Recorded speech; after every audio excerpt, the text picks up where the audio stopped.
Hola, muy buenas tardes. Bienvenidos.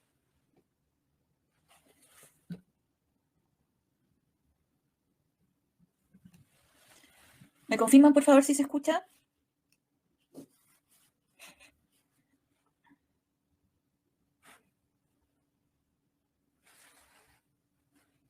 Hola, Carolina, Ruth, Cristian. Muy buenas tardes. Me parece que Catalina ya estaba conectada, no estoy segura. María Catalina Contreras es la abogada que nos va a acompañar. Hola, sí, Aquí buenas está, tardes. aquí Estoy está, conectada. ya.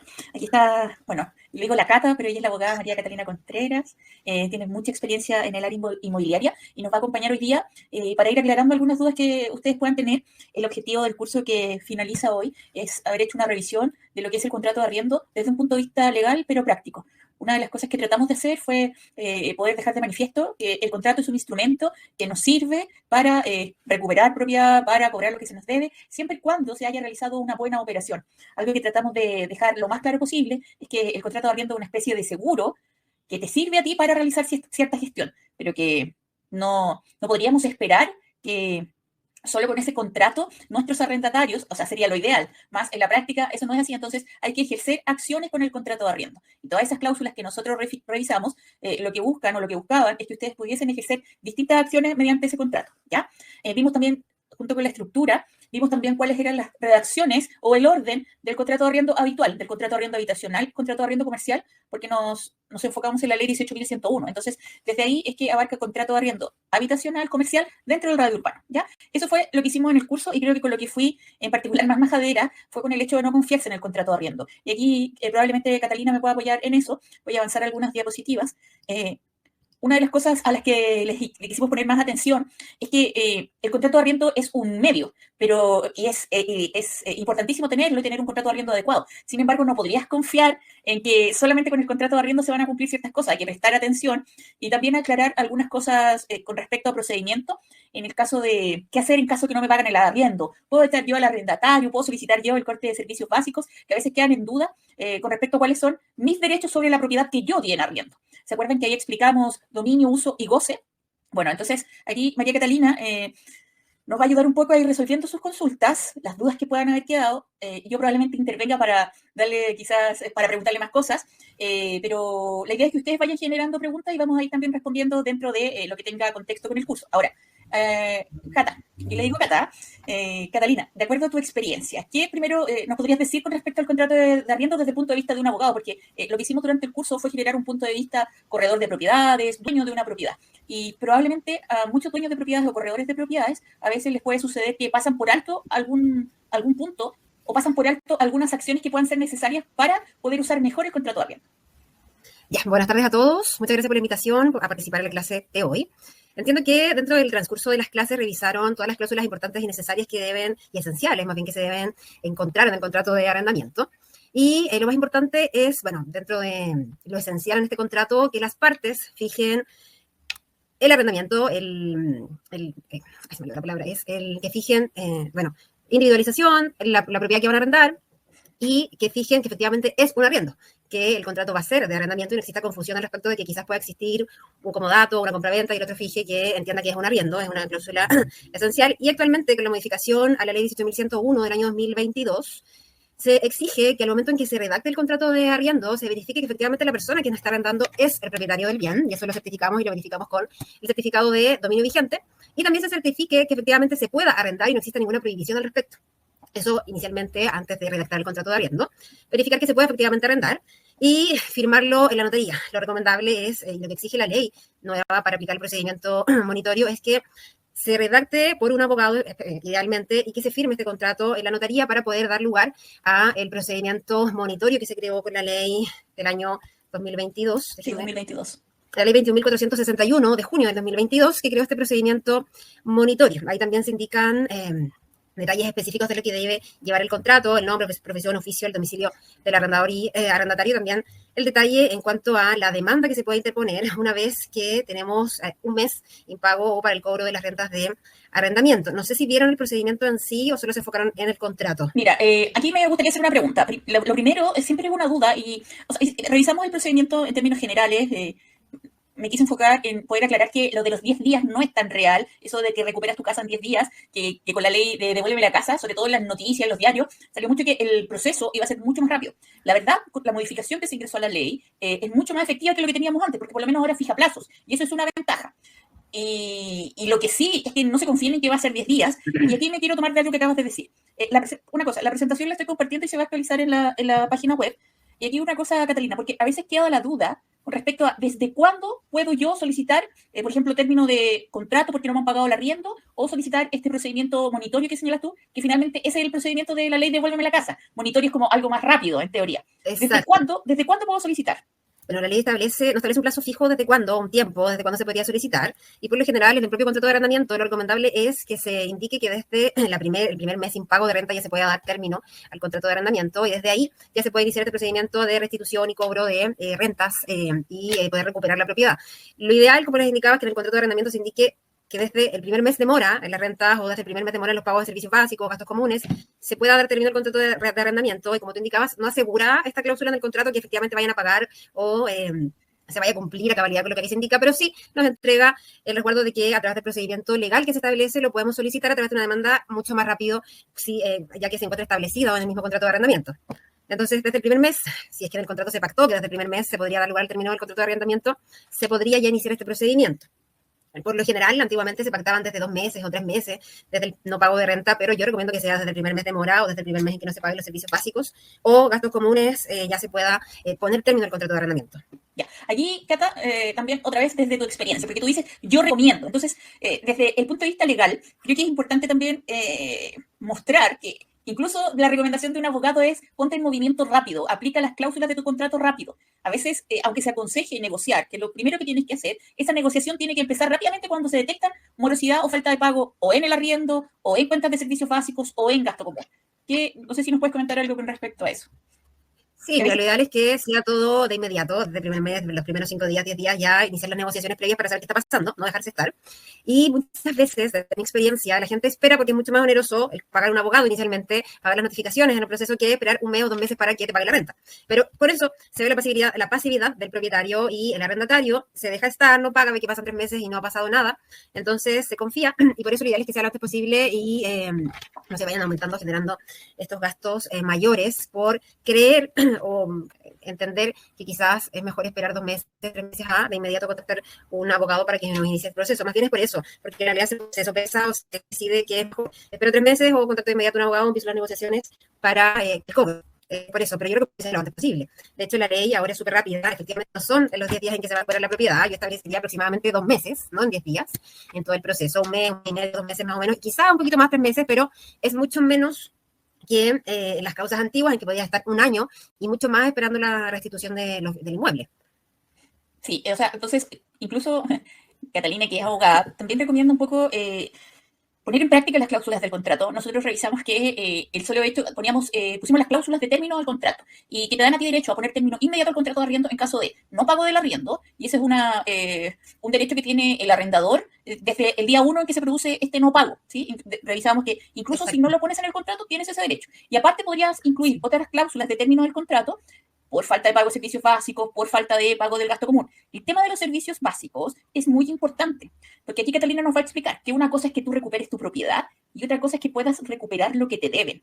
Parece más fácil recuperar la propiedad a que te paguen lo que te deben. Confiarse en que vas a recuperar esos dineros morosos, ya sea de arriendo, de luz, de agua, de gas o de gastos comunes, desde mi punto de vista creo que es un poco más difícil que recuperar la propiedad. No sé, Catalina, ¿ahí qué nos puedes...? Sí, es así. De hecho, preparé algunos roles de causas que más adelante se los puedo compartir con el procedimiento que se modificó con la nueva ley. Y lo que se solicita en la demanda, cuando se inicia este procedimiento, es que se requiera de pago de deudas de la renta y servicios básicos o gastos comunes, lo que se deba, y aparte de la restitución del inmueble. Ya una vez que se presenta esta acción, el tribunal va a dar lugar a el cobro de las rentas y la restitución del inmueble arrendado, donde se va a requerir de pago al deudor, al arrendatario en este caso, y se establece un plazo de 10 días desde que se notifica y pasan 5 días del segundo requerimiento de pago. Y este procedimiento, la primera parte del procedimiento, una vez que se da lugar a la demanda, es restituir la propiedad. Entonces tenemos mucho más fácil que nos entregue la propiedad o sacar al arrendatario con la fuerza pública a través del lanzamiento, Y eso no nos va a asegurar no nos va a asegurar el pago de la renta o el pago de los servicios básicos, ya que tenemos que continuar después con el procedimiento para el cobro de la renta y pago de los servicios básicos. Lo que se establece en este procedimiento y lo que se busca es asegurar la restitución de la propiedad, que muchas veces antes duraba años, como les indiqué, y esto podría demorar en este procedimiento aproximadamente 3-4 meses con las nuevas modificaciones, pero nada asegura que efectivamente se pague inmediatamente las rentas o las deudas que quedan respecto de los servicios básicos o los gastos comunes, etcétera, que van de la mano con el arrendamiento.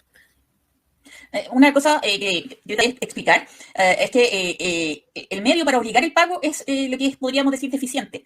Un ejemplo que comentaba es que los deudores de pensión de alimentos, ahora hay más mecanismos para poder obligar a que se pongan al día en ese compromiso y pago. En cambio, con un arrendatario que han ido a juicio y que efectivamente está claro que hay una deuda de arriendo, obligar al pago, hacerte el pago, es complejo porque podría ser embargar algún bien, pero eso es... Y si no tiene bienes, si no tiene nada, podemos llegar a...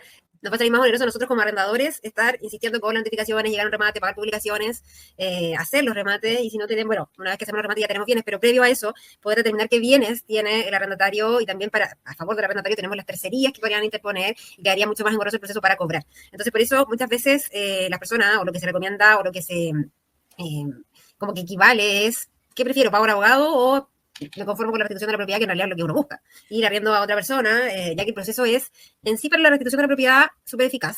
Igual es oneroso, porque en el caso de que se realice el lanzamiento con la fuerza pública, los receptores a se están cobrando entre 500.000 pesos y 800.000 pesos. Es oneroso, se puede condenar a costas, al pago de costas al arrendatario, pero como indicamos, si no tiene bienes, si no encuentra nada con qué pagarme, tampoco lo voy a poder obligar porque no hay pena de cárcel para este tipo de deudas. Exactamente. Entonces, a ver, el objetivo del curso era explicar la estructura del contrato de arriendo, cuáles son las partes esenciales de este contrato, cuáles se recomiendan incluir y también entender para qué sirve cada una de ellas. Las cláusulas del contrato no son elementos pasivos que me van a proteger por sí, sino que la idea es que si tú tienes una cláusula en donde decías que ibas a realizar visitas cada 2 meses, la idea era que tú cumplieses esa cláusula, porque así también el arrendatario da cuenta de que tú estás pendiente del contrato, estás pendiente de la propiedad. Entonces, desde ese punto de vista, ¿cuál sería como tu recomendación en términos generales? Si le vas a explicar a alguien con respecto a arriendo, desde tu mirada, digamos, legal del tema, porque, claro, tú tienes la experiencia de cuando alguien no pagó, ya tienes la causa ahí, pero ¿o cuáles son los errores que uno suele cometer como dueño o corredor de la propiedad?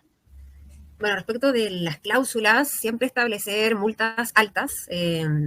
Y a cobrarlas. Se exigían garantías o cheques para cobrar en caso de incumplimiento de estas multas, o darse lugar el tema de las multas que se puedan establecer en el contrato. Como tú indicas, si se señala en el contrato de arriendo que voy a realizar visitas cada 2 meses, cumplir con esas visitas.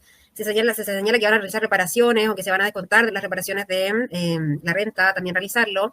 Establecer, bueno, la renta, reajustes, idealmente que se establezcan UEFs. También una cláusula importante en el contrato es la jurisprudencia y la competencia que se va a determinar en caso de algún litigio. Muchas veces me ha pasado que se establece, por ejemplo, jurisprudencia en Santiago y después se inicia una causa en Rancagua. Revisar eso también en el contrato, que sea adecuado para ambas partes en cuanto a la jurisprudencia. Que te interrumpa. Cuando Catalina habla de la jurisprudencia, es lo que nosotros establecimos como el domicilio legal de las partes. ¿Se acuerdan que hablábamos que íbamos a establecer un domicilio que finalmente le iba a dar jurisdicción, decía yo, a el tribunal que corresponde con respecto a ese domicilio? Y que habitualmente, como consejo, uno solía indicar el domicilio donde se encuentra la propiedad.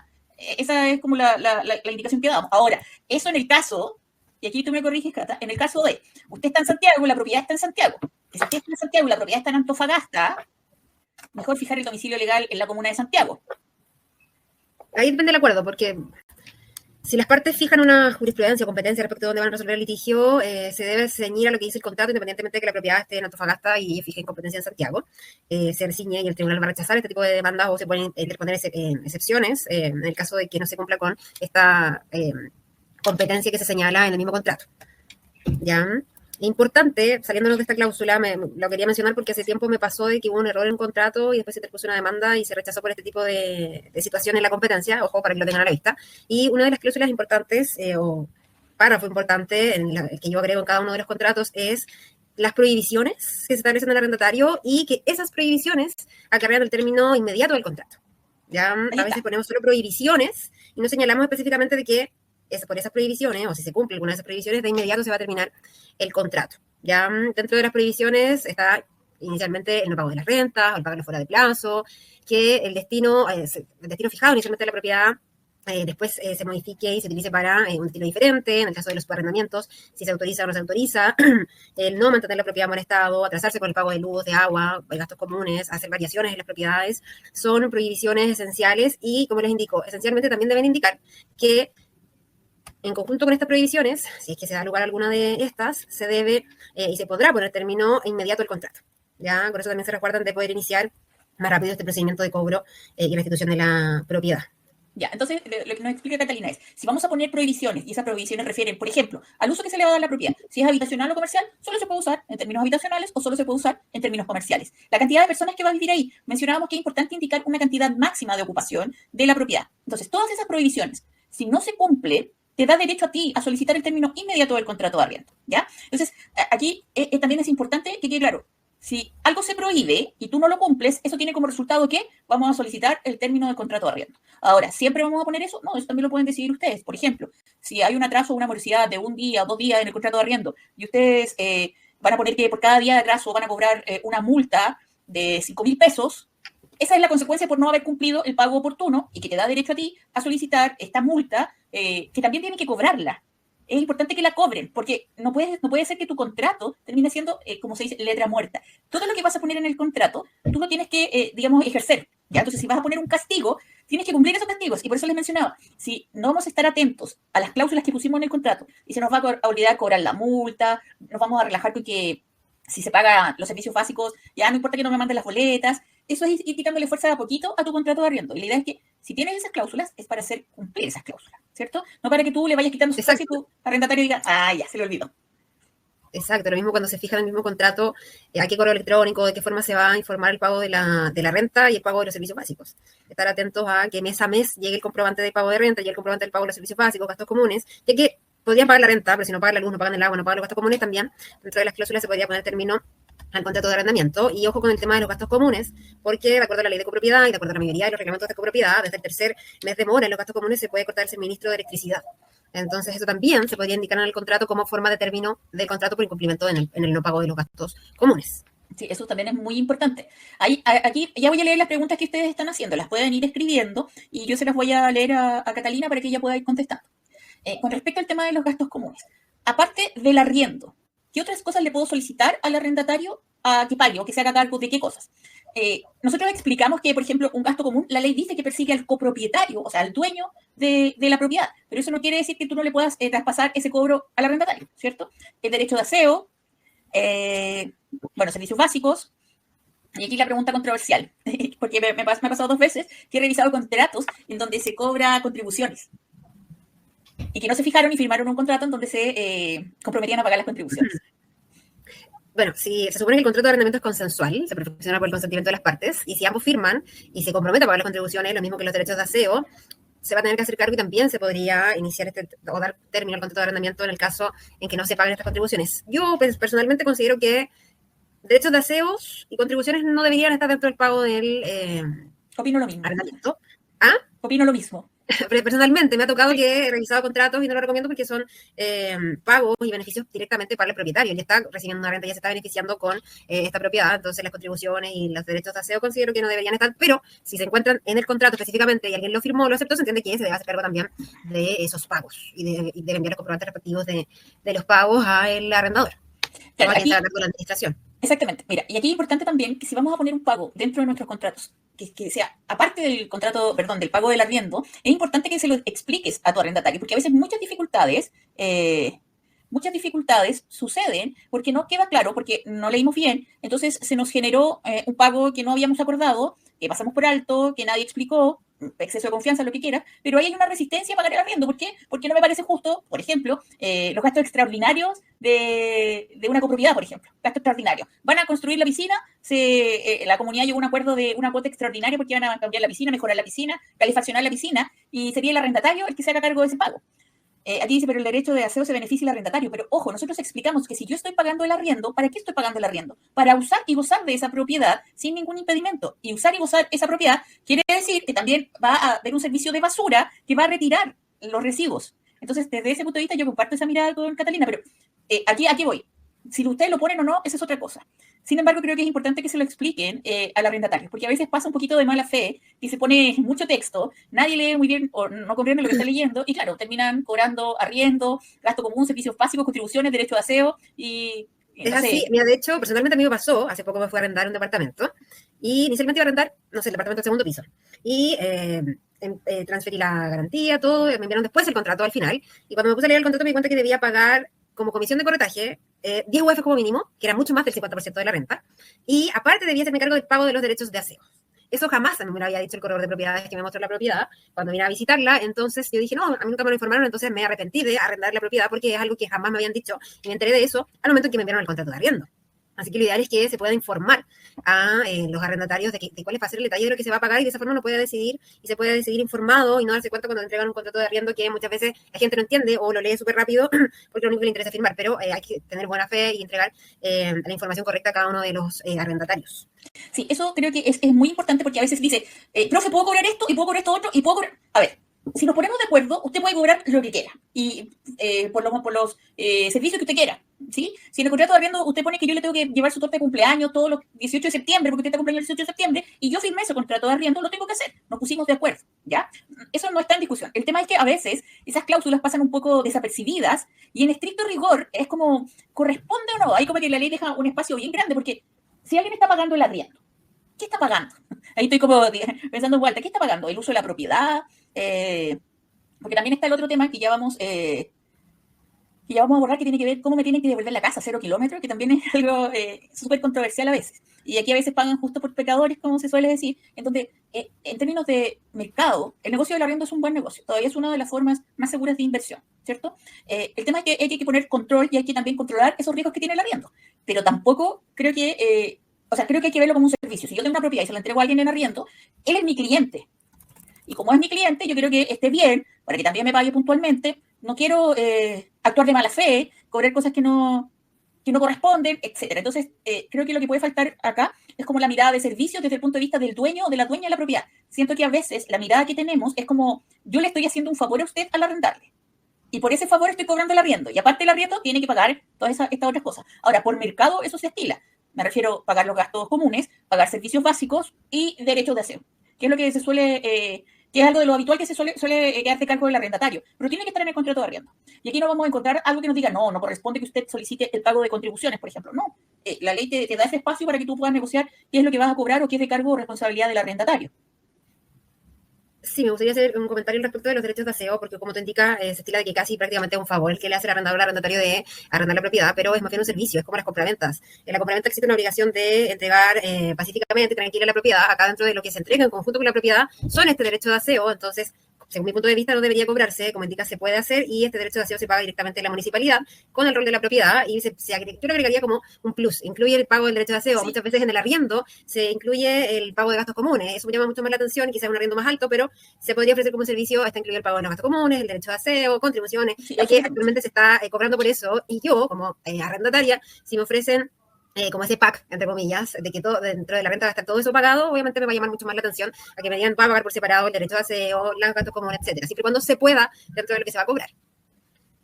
Sí, eso es interesante lo que dice Catalina, porque desde el punto de vista comercial es mucho más atractivo para un arrendatario y también más tranquilizador para el arrendador que tengas un monto de arriendo un poquito más alto, donde incluyas gasto común, pero me van a decir, profe, que a veces el gasto común sube. Sí, pero dentro del costo-beneficio, tú igual puedes hacer un promedio de lo que resulta habitualmente el gasto común, y hay meses en que es un poquito más bajo, te va quedando un delta o un monto a favor, y con eso vas equilibrando, pero te aseguras de que el gasto común va a estar pagado, de que derecho de aseo va a estar pagado, y eso es una tranquilidad para el dueño o dueña de la propiedad, así que eso también es súper importante. Había visto una pregunta. Sí, justo te iba a leer las preguntas. Que me llamó mucho la atención. Rosa pregunta, ¿qué sucede cuando la casa que tiene un usufructo a beneficio de hijos, pensión, cuál es el procedimiento para ser arrendada? Ya acá habla de que en favor de los hijos se constituye un usufructo por deuda o en favor de pensión de alimentos. El usufructo es un derecho real que se constituye para usar y gozar la propiedad. Entonces, dependiendo del plazo, el tiempo que se haya constituido el usufructo, va a ser o no conveniente ser arrendada. El usufructo se inscribe en el registro de hipotecas y gravámenes respecto del bien raíz. Entonces, por eso también es recomendable solicitar estos certificados de hipotecas y gravámenes para verificar si efectivamente nos podemos encontrar como en el ejemplo de Rosa con el usufructo, ya que no va a ser conveniente para nadie arrendar una propiedad usufructuada, porque no va a poder usar y gozar, ya que son, en este caso, los hijos que por pensión tienen que usar y gozar debido a este usufructo que se constituyó. Tendríamos que solicitar el término del usufructo, el alzamiento del usufructo, pero ahí va a depender de en sí la forma en cómo se constituyó, como les indiqué, por cierto plazo, por ciertos años, por alguna condición.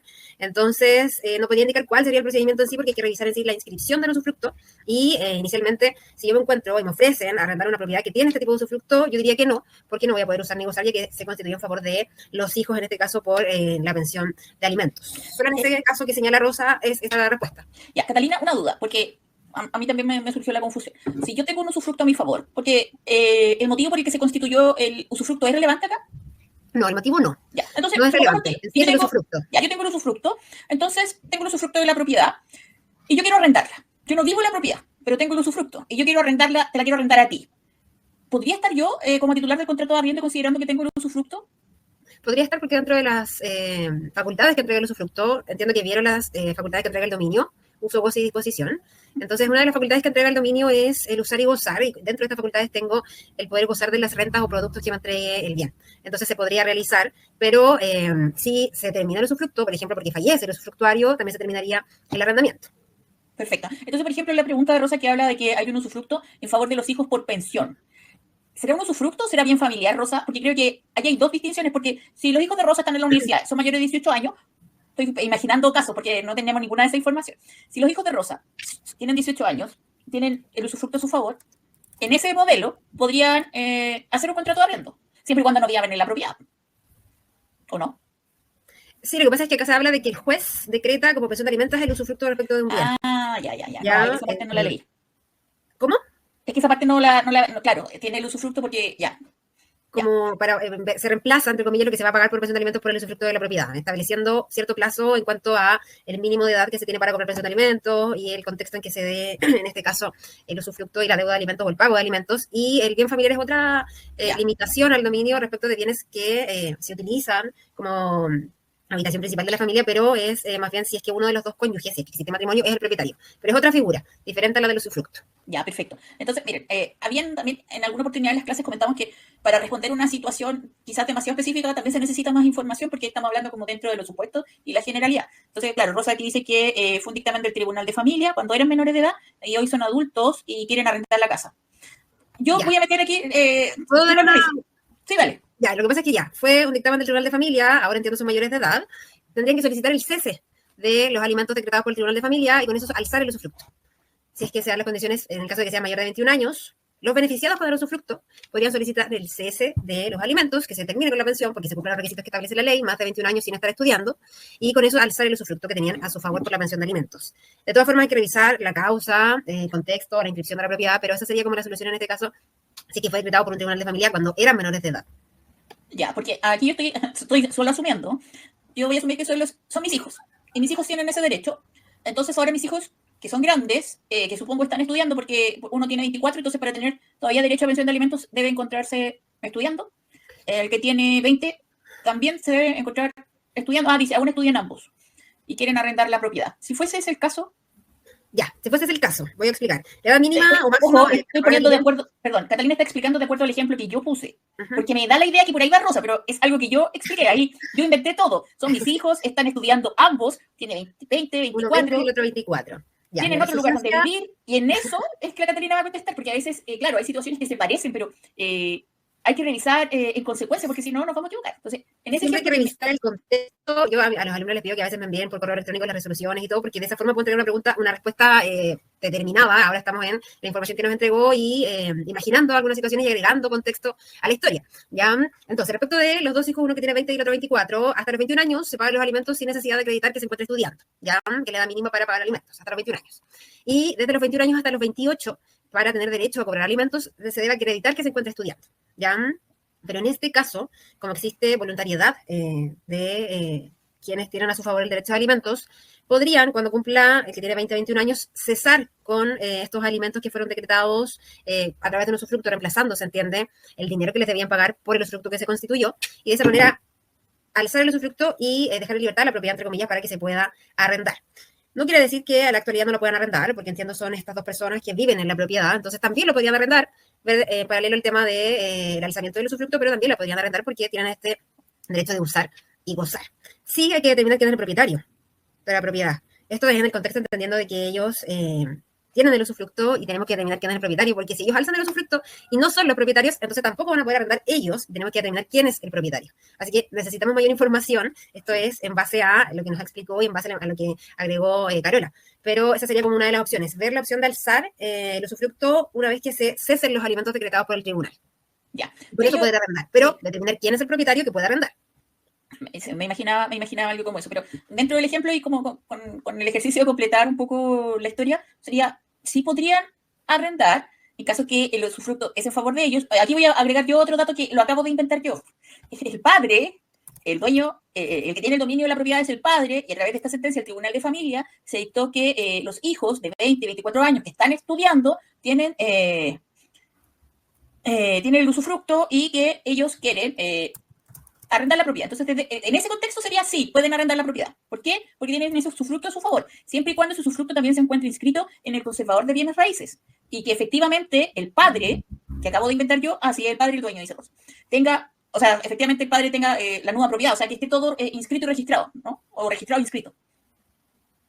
Exacto, que se encuentre inscrito el usufructo en el registro de hipotecas y gravámenes y con eso se informa a terceros y se hace oponible a terceros de que existe un usufructo.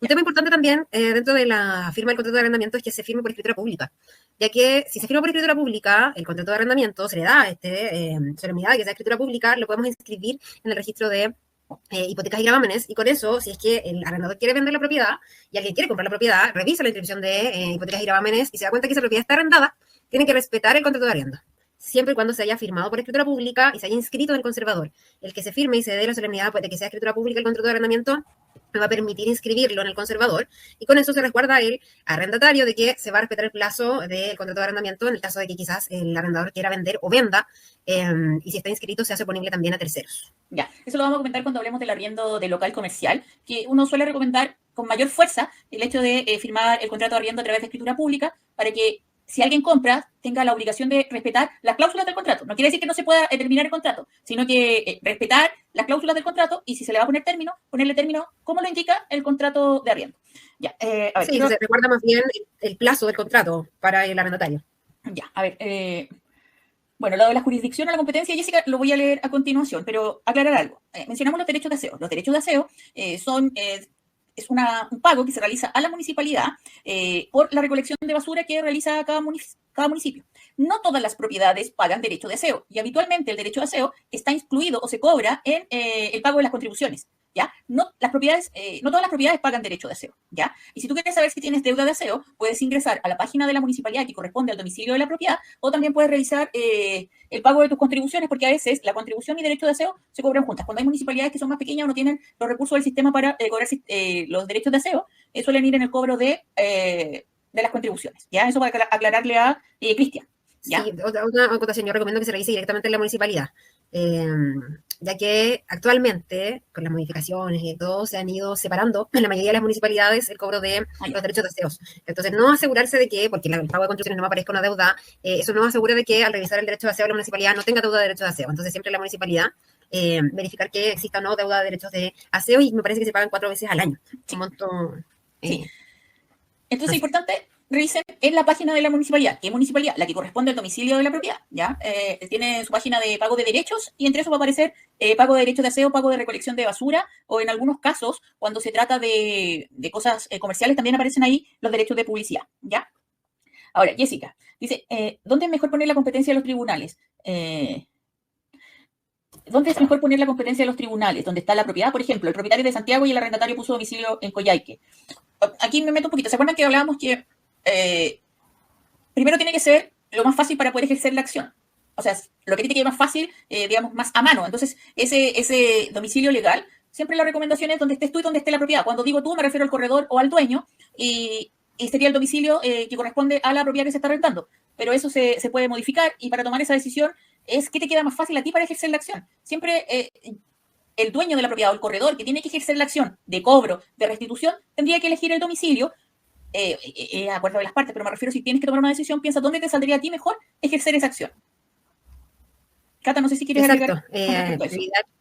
Sí, exacto. Respecto de la competencia que se va a determinar, es la que convenga por lo general el arrendador, que es el que se podría ver más afectado en caso de incumplimiento en el contrato de arrendamiento. Entonces, si la otra parte lo acepta, idealmente si el arrendador vive en Santiago, ponemos jurisdicción en Santiago, competencia se fija en Santiago para efectos de interponer cualquier acción en contra del arrendatario.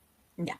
Otra pregunta, y aquí Cristian, a ver, perdón, Claudio, si puedes completar tu pregunta te lo agradecería. ¿Por qué? Porque Claudio pregunta, si arriendo mi propiedad y en unos meses me la quieren comprar, ¿cuál es el procedimiento? Depende, Claudio. Porque depende, si te la quieren comprar los arrendatarios, te podríamos recomendar un procedimiento. Si tú la vas a poner a la venta y quien va a comprar son otros y tú necesitas mostrarla, también hay otra recomendación, y recomendación desde el punto de vista de qué hacer con respecto a la compra y qué hacer con los arrendatarios, es decir, notificarle en el plazo oportuno. Entonces, Claudio Barrientos, para poder contestar su pregunta, necesitamos un poquito más de información con respecto a quién la va a comprar y si el contrato de arriendo que tienes tiene un plazo de término, si es plazo fijo o indefinido, por ejemplo. ¿Ya? Sí, yo recomiendo, respecto al contrato de arrendamiento, fijar un plazo de término o aviso en realidad, de término de contrato, por lo general son 90, 60 días, yo recomiendo 30 días, porque así no nos amarramos a tanto tiempo antes poner término al contrato de arrendamiento, porque podemos fijar 90 días, por ejemplo, y a los 65 días ocurre alguna situación que nos da como la intención de querer terminar con el contrato, o no ocurre cualquier imprevisto que por urgencia vamos a tener que terminar con el contrato. Entonces yo recomiendo que sea término anticipado 30 días el informar al arrendatario o al arrendador que no se va a continuar o no se va a renovar el contrato de arrendamiento. No sé si eso también lo vieron. Sí, también lo vimos. Con respecto a los plazos, bueno, igual las sugerencias fueron 60 días, porque es una indicación ¿Ya? de la ley cuando no se ha fijado un plazo de término, pero claro, no, hablamos en general de 60 días, no de 30. No, porque a veces, ¿qué es lo que pasa? No se escucha bien. ¿No se escucha bien? Ahora sí. Sí. No sé si mi internet, pero no se escuchaba bien. Sí. Que a veces la duda, Tata, es que, claro, si yo quiero terminar el contrato de arriendo y pongo 30 días, eso quiere decir que el arrendatario también me puede notificar con 30 días de anticipación que va a terminar el contrato, y ahí el dueño o la dueña queda un poquito en el aire. Entonces, por eso era la recomendación de los 60 días, que no me vayan a dejar sin el arriendo de forma tan de imprevisto. Ahora, si alguien te quiere devolver la propiedad y no tiene deuda, acéptelo, recupere su propiedad. Recuperar la propiedad es lo que busca todo el mundo cuando se da un contrato de arriendo. Y si usted a veces se opone a eso, se está arriesgando de que su propiedad quede tomada con un par de muebles, en donde yo me voy a ir, porque a lo mejor por alguna urgencia estaba solicitando esto de terminar antes del contrato. Y si yo dejo, por ejemplo, cama, una cocina, alguien podría decir que yo todavía estoy viviendo ahí, y usted en estricto rigor no va a poder recuperar su propiedad. En estricto rigor. Porque siempre me preguntan, profe, ¿yo puedo entrar a la propiedad si no me pagan el arriendo? A ver, de poder se puede. De poder se puede. El tema es que eso es ilegal. Entonces, desde el punto... ¿Por qué? Porque usted le entregó el uso y el goce a otra persona, al arrendatario. Y eso está, digamos, lo entregamos a través de un contrato. Y mientras ese contrato no se termine, usted no puede entrar y sacar a las personas, no puede invadir ese domicilio, no puede llegar y cortar luz y agua usted directamente. Las empresas de servicio tampoco lo hacen. Entonces, ojo con las acciones que usted puede tomar. Entonces, por eso es importante el contrato de arriendo y las acciones que la ley nos entrega para poder recuperar y cobrar las rentas. Pero no es como que llegar y yo pueda entrar a la propiedad porque me podría involucrar en otra situación, en otra causa desventajosa, pudiendo haber interpuesto las acciones que la ley me permite y fija como derechos para el arrendador y poder recuperar la propiedad. Claro, y ojo, entonces no podría yo poner en el contrato de arriendo que yo, como dueña de la propiedad, le puedo avisar a Catalina como arrendataria con 30 días de anticipación y que ella, como arrendataria, me tiene que avisar con 120 días de anticipación. No funciona así. El término anticipado tiene que ser igual, tanto para el arrendador como para el arrendatario, ¿ya? Entonces, lo que dice Catalina... Ahí depende de lo que recomienden o en realidad el punto de vista o de dónde se mire la conveniencia del plazo de los 30 días, ¿ya? O los 60 días, que igual está bien. Yo lo miro de algunos casos prácticos, situaciones que me han ocurrido en el área legal, pero 60 días está bien, es como la regla general en cuanto a el plazo que se establece para el término o informar de no renovar el contrato. Claro, no, sí, es que es importante, claro, ustedes pueden poner 30 días, pero esos 30 días también corren para el arrendatario. O sea, Catalina también... Sí, para ambos. Claro, si Catalina es la arrendataria y ella quiere terminar el contrato y me avisa con 30 días, está bien, lo pusimos en el contrato. A lo que voy es, no puedo poner 30 días para mí como dueña y 60 o 90 días para Catalina como arrendataria. La ventaja que tienen los 30 días es que si yo soy dueña de la propiedad y tengo una urgencia, una emergencia, a algún familiar le pasó algo y yo le quiero pasar la propiedad para que viva él o ella, claro, los 30 días funcionan bien. Pero esos 30 días también funcionarían en caso contrario, en que el arrendatario se quiere ir de la propiedad y me avisa con 30 días de anticipación. ¿Ya? Yo voy a leer la pregunta de Ronnie. Creo que con respecto a los pagos, ¿hay alguna pregunta con respecto a los pagos? Pago de arriendo, servicios básicos, derechos de aseo, gastos comunes. ¿Hay alguien que tenga alguna duda con respecto a eso? Y para contestar la pregunta de Claudio, estamos esperando si nos puede entregar más información, ¿ya? Porque Claudia preguntaba, si arriendo mi propiedad y después de un tiempo me la quieren comprar, ¿qué hago? Bueno, el procedimiento va a depender con respecto a quién la quiere comprar, cuánto dura el contrato de arriendo, y para poder contestar, porque si no vamos a armar un montón de escenarios con respecto a un procedimiento, por eso no hemos contestado. Ya, vamos a ir a la pregunta de Ronnie, dice, con respecto a la devolución de la propiedad. ¿Se acuerdan que ya hablábamos de la restitución de la propiedad? Cuando, de acuerdo, o en acuerdo del arrendador y el arrendatario, se termina el contrato de arriendo. Y yo le voy a, ahora cambiamos, Catalina es la dueña del departamento. Yo terminé el contrato de arriendo. Aquí vamos a suponer que no hay nada pendiente de pago. Se terminó el contrato de arriendo, estamos de acuerdo, y yo le voy a devolver, restituir la propiedad a Catalina. Ella es la dueña. Entonces, ¿qué es lo que hay un protocolo de devolución? Claro. ¿Por qué? Porque hay un monto que se llama garantía, que dijimos que se deja para poder realizar el pago de servicios básicos, cuentas, etcétera, de hacer reparaciones a la propiedad por mal uso. Eso lo comentamos, lo explicamos.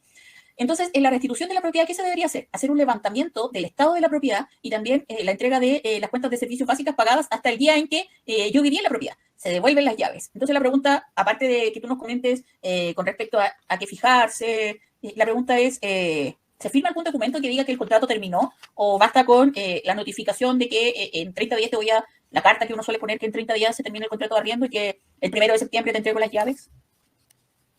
Es en relación a la pregunta de Ronnie, ¿cierto? Sí. Ah, ya, perfecto. Sí, mira, aquí va a depender de si existe un juicio pendiente, porque hay varias vías, o yo veo el enfoque de la pregunta más en cuando hay controversia respecto de la devolución de la propiedad, pero según lo que tú indicas, si no hay ningún problema, si es que se devolvió, se pagó, se podría redactar un documento de recepción de propiedad, no es obligación, pero sí podríamos redactar un documento donde se indique que se recibe la propiedad, se acompañen fotografías quizás de la propiedad y el estado en que se entrega la propiedad, los comprobantes de los pagos de renta hasta la fecha en que se ocupó, los servicios básicos, y eso sería más que nada en cuanto a si no hay controversia, si no hay conflicto al momento en que se devuelve la propiedad. Por lo general se entregan las llaves y no se firma nada, pero si alguien quiere tener resguardo más bien para el arrendatario, yo como arrendatario me interesaría firmar un documento de que ya la entregué, y las fotografías y los comprobantes de pagos, sería un documento privado que podrían firmar entre las partes y ambas dejarse una copia. Pero si hay un conflicto, un juicio al respecto, se debe presentar un escrito informando al tribunal de que ya se restituyó la propiedad o que se dio abandono de la propiedad y tal vez se podría solicitar y que se acredite que se abandonó la propiedad con un receptor. Entonces ahí tenemos las dos opciones. Si no hay controversia en cuanto a la propiedad, un documento entre privados de entrega y recepción de propiedad. Y si hay un conflicto o un juicio que quizás no se ha terminado, se puede informar al tribunal. Me pasó también el año pasado con el antiguo procedimiento de precario en el cual se condenó a la restitución de la propiedad, se apeló por el arrendatario y dentro de ese proceso en que se esperaba la apelación, se abandonó la propiedad. Entonces ahí tuvimos que certificar con un receptor de que efectivamente se había abandonado la propiedad y se pudo entrar y se cambiaron los candados, se cambiaron las chapas y todo. Pero ahí depende del contexto en que se devuelva la propiedad y si no hay un juicio o no en torno al conflicto que pueda existir o no. Si no hay juicio, pero el inquilino se fue, no me avisó como ingreso. Si abandonó sin, lo que señaló Ronnie, si él abandonó sin avisar y tampoco se había informado de que se iba a poner término el contrato o que no se iba a renovar, ingresar, verificando la propiedad de que no haya nadie, podría dejar una constancia en Carabineros para ingresar. Sí, es importante. A ver, en el curso anterior había una persona que estaba muy asustada por entrar a su propiedad, ya se le habían regresado, pero se sentía un poco intimidada por los arrendatarios, entonces tenía como un poquito de susto entrar a la propiedad, pero en estricto rigor, si no iniciamos un juicio, si las personas se fueron, si están las llaves, si no hay muebles, y aparentemente no hay nadie en la propiedad, tú dejas la constancia en Carabineros e ingresas a tu propiedad, no hay otra forma, digamos. No hay otro procedimiento que esté indicado en la ley, distinto del caso cuando hay un juicio, como dice Catalina, eso es súper importante. Si hay una acción de por medio, no es llegar y entrar a la propiedad. O sea, si no hay acción tampoco tú podrías ingresar si que están las personas allí. Es más fácil cuando hicieron abandono de la propiedad, si se fueron. ¿Ya? Dejen una constancia y entren a su propiedad. Es poco probable que un arrendatario vaya a iniciar un juicio porque tú entraste a su propiedad después que la abandonó o algo por el estilo. No es algo como no algo habitual, no algo de la norma. Sería casi un caso de excepción desde mi punto de vista. Ojo, distinto es el caso si estamos en un juicio o si la propiedad está con los arrendatarios. ¿Sí? Eso es invadir el domicilio de alguien. ¿Es su casa? Sí, pero usted entregó el uso y el goce al arrendatario. Y no soy yo que lo dice la ley, entonces no es como algo antojadizo. Claro, en otros lugares la restitución de la propiedad es mucho más rápida. O sea, tú puedes entrar a la propiedad, puedes cambiar las chapas, pero aquí no está permitido eso. Entonces hay que seguir el paso a paso. Que lo primero sería llegar a un acuerdo y que te devuelvan la propiedad. Entre que si esperas a que te paguen lo que te deben y luego de eso recuperar la propiedad, creo que es una mala estrategia. Creo que el enfoque para los arrendatarios es recuperar la propiedad. Si ya te quedaron debiendo, lamentable, ojalá que no te vuelva a pasar. Y para que no te pase, aplica el contrato de arriendo que tienes. Ese contrato te da el derecho de poner término inmediato al contrato de arriendo cuando no hay pago, te da derecho a poner término al contrato de arriendo con respecto al no cumplimiento de las obligaciones, etcétera. ¿Ya? Entonces pongan Es lo que decía, disculpa, un poquito lo que yo les decía antes de decidir, ya me deben un mes de arriendo, tengo que contratar a un abogado para que inicie este procedimiento o espero 3 meses o 4 meses aumentando esa deuda sin tener la restitución de mi propiedad. Quizás lo podemos ver como una inversión. Voy a invertir en recuperar mi propiedad, pero la voy a arrendar en 2 meses más y no en 6, esperando a que me paguen. O el proceso de restitución que lo voy a iniciar varios meses después de la deuda de renta. Sí, entonces, mientras escriben, si alguien tiene otra pregunta, yo voy a poner el ejemplo de la pregunta de cómo se hace el cálculo del interés o de la multa. Le voy a contestar aquí a Roxana para explicar regla de 3 para sacar el cálculo. Entonces, Cata, si tenías algo preparado, porque me gustaría comentar contrato arriendo comercial y luego hablar con respecto a las condiciones de la propiedad, es decir, reparaciones, cómo me tendría que devolver la propiedad, en qué condiciones, qué se entiende o qué es lo que corresponde con respecto a la devolución de la propiedad. No sé si, o lo que tú en realidad consideres que es importante que maneje a alguien que tiene una propiedad y que la ha puesto en arriendo. Respecto a lo que me acabas de indicar en cuanto a las condiciones en cómo se va a recibir la propiedad, yo siempre recomiendo que se saquen fotografías. De hecho, en algunos contratos de arriendo, yo dentro de las cláusulas agrego que se acompaña el inventario con el detalle de los bienes, la cantidad de interruptores, ampolletas, las ventanas. Entonces, fotografías al momento en que se entrega la propiedad, con el inventario y el detalle de lo que se va a arrendar. El mayor detalle, las chapas, los enchufes, como indiqué, la ducha, el baño, la tapa, todo, porque todo eso se puede dañar con este uso y todo eso se tiene que entregar de la misma forma como se recibió. Sería fotografías de la propiedad, el inventario, el mayor detalle respecto de lo que se incluye en el arriendo y al finalizar verificar con las mismas fotografías cómo se encuentra la propiedad y con eso también se respalda la devolución o no del mes de garantía. Catalina, con respecto al mes de garantía, ¿se puede pedir más de un mes de garantía o no? Sí, se podría pedir, como indiqué, un acuerdo entre las partes. Entonces, he visto algunos contratos también en que piden 1 mes y medio de mes de garantía. O 2 meses de renta por garantía, dependiendo de las propiedades. No, se establece que se debe, o se puede más bien solicitar una garantía, y ahí depende de si acepta o no el arrendatario. El monto que se va a establecer de garantía, se podría pedir quizás la mitad, o el pago también en cuotas del mes de garantía. Ahí depende mucho de lo que puedan acordar. Ya, perfecto. Ahí está, Roxana, es que quería simplificar un poco lo que estaba preguntando, cuál es la forma de cálculo. Para calcular, estamos calculando porcentaje, entonces vamos a usar regla de 3. Si el arriendo son 330.000 pesos, multiplicamos esos 330.000 pesos por 3 y luego se divide por 100. Y eso da, en este caso, que corresponde a 3.300 pesos diarios por cada trazo. Ya, pero ahí dejé la fórmula para que usted lo calcule. Ya, con respecto, Catalina, a la restitución de la propiedad. ¿La propiedad se devuelve 0 kilómetro como nueva? Esta pregunta la hago como arrendataria. Porque está muchas veces la situación en donde el arrendador se demora mucho en restituir la garantía. Si yo te entrego a ti la propiedad en buenas condiciones, supongamos que viví 5 años en la propiedad y tiene el desgaste por uso, ¿sí? El desgaste que se puede esperar de una propiedad que ha estado ocupada durante 5 años. ¿De qué me hago cargo yo como arrendataria? ¿De entregarte la propiedad tal cual me la entregaste tú el primer día en que la arrendé? ¿O cómo funciona eso?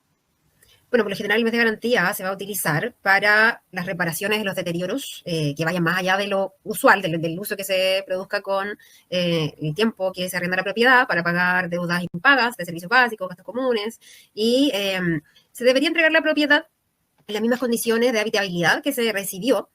Por eso les indicaba el tema de las duchas, las chapas, los interruptores. Si me entregan una propiedad con toda la parte del interruptor, me entregan sin ese interruptor, obviamente voy a descontar eso del mes de garantía. Se entiende que habitablemente lo puedo usar porque va a conectarse a la electricidad, pero no es en la misma condición. Quizás, no sé, el desgaste de la ducha y sarro, esas cosas que se pueden producir, puede ser normal por el tiempo en que se usó, pero en cuanto a la habitabilidad, se deben entregar las mismas condiciones en que se recibió y por lo general se va a utilizar para reparaciones, para pintura respecto de la propiedad, pagos de las deudas que puedan haber dejado en la propiedad por el consumo y servicios básicos, gastos comunes. Ya, eso también es súper importante. Creo que el contrato de arriendo, esta es la opinión de la profesora Carola, creo que el contrato de arriendo se vuelve más efectivo cuando también somos más eficientes como arrendadores. Es decir, si tengo la idea de que mi arrendatario es mi cliente y también tengo la idea de que yo, como dueño de la propiedad, debo cuidar mi propiedad, es decir, destinar un monto del arriendo a reparaciones, a mantenciones periódicas, eso también me va a dar como resultado un arrendatario mucho más disponible y dispuesto. Si tú haces las visitas que corresponde, si realizas las mantenciones que corresponde, tu propiedad debería mantenerse en buenas condiciones. Realizar la mantención también va muy de la mano con las visitas a la propiedad, que son muy importantes. los problemas en el arriendo no solamente tienen que ver con la deuda del monto del arriendo, sino que también a veces tiene que ver con el estado en el que se encuentra la propiedad. Y el contrato de arriendo, como lo vimos, tiene esta cláusula en donde se le permite al dueño o a la dueña realizar esta visita. ¿Para qué? Para ver en qué estado se encuentra la propiedad. Con el fin que, si detectas que la propiedad en 2 meses ha tenido un deterioro que te va a costar mucho dinero en reparar, lo que tú tienes que hacer es poner término al contrato de arriendo inmediatamente. Porque si tú no ejerces ese derecho que tienes con el contrato de realizar visitas periódicas a la propiedad, probablemente después de un año, si es que la propiedad no se cuida bien por parte de los arrendatarios, vas a tener un arriendo que te lo pagaron puntualmente, pero vas a tener una casa destruida. Y no es el objetivo, porque te va a salir mucho más caro. No sé si has tenido situaciones... Un ejemplo real es las propiedades que tienen en el estacionamiento, en el sector donde se guardan los autos, cerámicas o baldosas. El uso o el peso de los autos o varios autos puede destruir en 2 meses, en 5 meses esa cerámica o esa baldosa, y eso podría cargar que en 1 año, en 2 años, cuando nos entreguen quizás la propiedad, no pagaron la renta, nunca fuimos a verla, no nos encontremos con esa cerámica o esas baldosas porque se tuvieron que sacar ya que por el peso de los vehículos que ingresaban se destruyeron.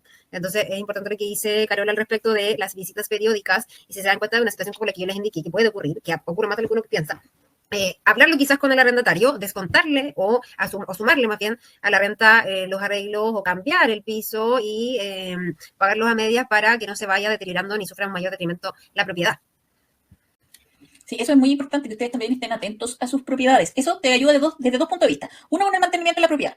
¿Sí? Y segundo, con tu relación con el arrendatario. Porque cuando tú ves también una intención de los arrendatarios, perdón, del arrendador, que se preocupa por el estado de la propiedad, que a un arrendador presente, entonces también la relación debiese ser mucho más cordial. Eso por lo menos en la teoría. Pero creo que desde todo punto de vista es mejor marcar esa presencia, el cuidado de la propiedad, hacer las mantenciones que correspondan, tener ojo quizás con algunos arreglos que ustedes vayan a hacer. Yo no había considerado el tema que comenta Catalina, la verdad. Claro, no tiene mucho sentido utilizar cierta materialidad en el área del estacionamiento si alguien va a poner una camioneta y esa superficie se va a deteriorar muy rápidamente. ¿Sí? No lo había considerado. Entonces, al momento de hacer mejoras, reparaciones, consideren ese tipo de cosas. Importante. Lo mismo de las canaletas, las aguas lluvias, considerar lo que quede correctamente en cuanto a la norma, que les informen sus arrendatarios de cómo se va evolucionando con el tema de las lluvias. Ahora, en muchos de los sectores colapsaron las canaletas y las aguas lluvias. Entonces, eso también es un servicio que podemos prestar dentro de lo que se ofrece en conjunto con la propiedad y el arriendo de la propiedad. Ya, estimado, viene la última parte de la clase en donde me gustaría aclarar ciertos puntos con respecto al contrato comercial, como nos va a comentar después Catalina. En términos de la estructura del contrato, no hay una diferencia entre el contrato que nosotros revisamos, que habitualmente tiene un enfoque más habitacional, con respecto a la estructura de un contrato de arriendo comercial. Lo que suele variar tiene que ver con las comisiones que se dan y también tiene que ver con las modificaciones que se hacen a la propiedad, porque es más esperable que una propiedad con destino comercial se vea afectada por más modificaciones, arreglos, que una propiedad habitacional. Entonces, esas son cosas que se suelen contemplar en el contrato de arriendo comercial. Entonces, las voy a pasar a detallar para que ustedes también tengan tiempo de escribir alguna pregunta. Si les queda alguna pregunta pendiente, estoy leyendo ahí una pregunta de Ruth, que ya la vamos a leer, pero voy a pasar a explicar eso. Cuando estamos hablando de un arriendo comercial, en el destino de la propiedad o el uso que se dará a la propiedad, es importante que se detalle claramente cuál es la actividad comercial que se va a realizar. Esto por 2 razones. Una, por el contrato mismo. Y 2, porque al que va a realizar la actividad comercial se lo van a solicitar en la municipalidad y en el Servicio de Impuestos Internos, Municipalidad para Patentes, Servicio de Impuestos Internos para hacer el inicio de actividades. ¿Ya? Entonces hay que detallar cuál es la actividad comercial y como recomendación, a menos que sea otro el acuerdo, que el local comercial solo se puede utilizar con destino comercial. Debe tener un uso comercial y no habitacional, a menos que sea la casa que tiene adosado un mini market, donde evidentemente ahí cambia el uso que se va a dar, ¿ya? ¿Qué más? Responsabilidad del arrendador sobre autorizaciones.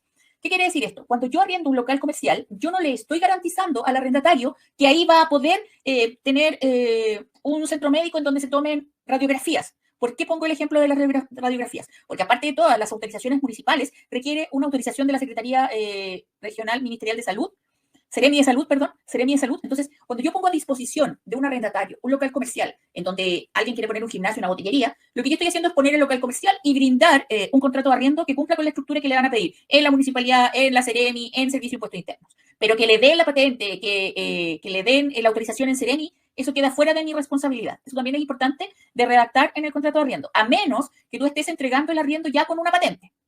¿Ya? Eso es distinto. Prohibición de subarrendar. La prohibición de subarrendar siempre es recomendada en arriendo habitacional y arriendo comercial.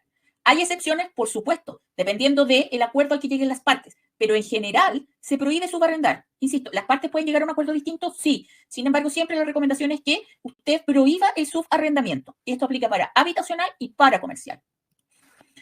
Prohibición de uso habitacional, que es lo que les comentaba. Uno suele prohibir que el local comercial sirva también para que la persona viva allí.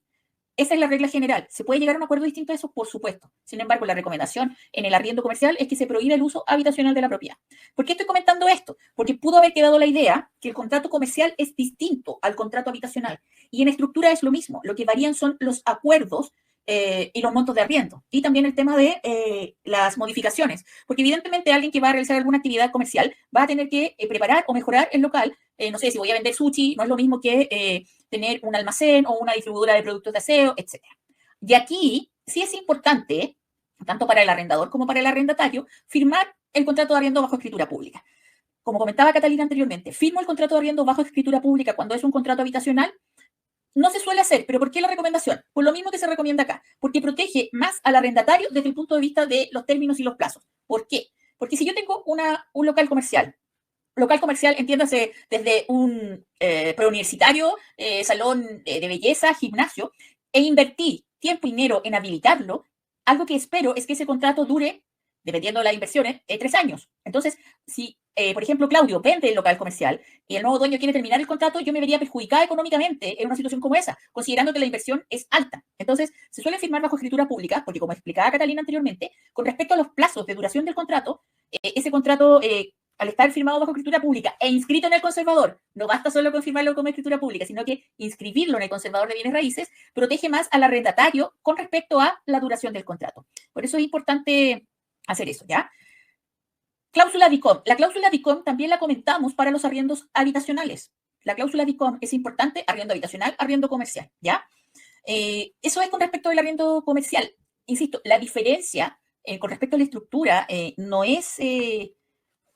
hay una diferencia con respecto a la estructura que nosotros establecimos. La identificación de las partes, la descripción del bien, la duración del contrato, el monto del arriendo, cuándo se paga, se reajusta o no, para qué se puede usar, cuáles son las prohibiciones, cuáles son las responsabilidades del arrendador y el arrendatario, siguen igual. Lo que cambia es el objeto del contrato en términos de la actividad que se va a realizar ahí y alguna cláusula con respecto a los plazos de la habilitación, porque a veces, de acuerdo a la negociación, puedo decir que se puede acordar que mientras yo esté habilitando el local comercial, se me va a cobrar un 50% del valor del arriendo, por ejemplo, ¿ya? Así que eso con respecto al arriendo comercial. Entonces, Catalina, te dejo la palabra por si tienes que agregar algo más y luego leemos las preguntas. Sí, me gustaría agregar respecto de la responsabilidad, que es muy importante, eximirse de alguna manera de la responsabilidad a, en este caso, no asegurar de que va a poder obtener los permisos, porque si uno no establece esta cláusula, se puede demandar el incumplimiento por parte del arrendador, ya que se arrendó una propiedad comercial, en la cual se entiende se va a poder utilizar para los fines por los cuales fue arrendada. Entonces se entiende que se hizo un previo estudio, que se podía obtener las patentes, o se podría presumir de que si se arrenda la propiedad comercial, se asegura de que se van a poder obtener los permisos, las patentes, y va a poder funcionar el local de la forma en cómo se está arrendando. Y si no establecemos esta cláusula de responsabilidad, nos arriesgamos como arrendadores a que nos demanden por incumplimiento de contrato. Ya he tenido algunas causas en las que se han interpuesto yo como abogada del arrendatario, exigiendo la devolución de lo pagado, exigiendo indemnizaciones por incumplimiento del contrato, ya que me arrendaron una propiedad para uso comercial y me doy cuenta que la municipalidad no me entrega la patente.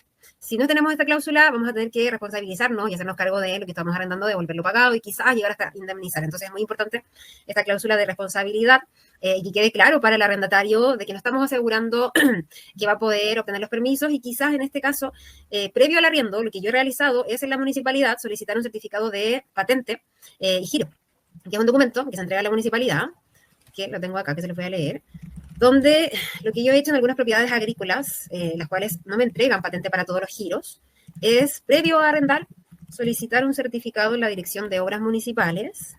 Tengo aquí el documento que me llegó ayer, que es de certificado para patentes comerciales. Entonces, este documento se solicita en la Dirección de Obras Municipales, donde se indica si esa propiedad es compatible con el giro para el cual se va a arrendar, ¿ya?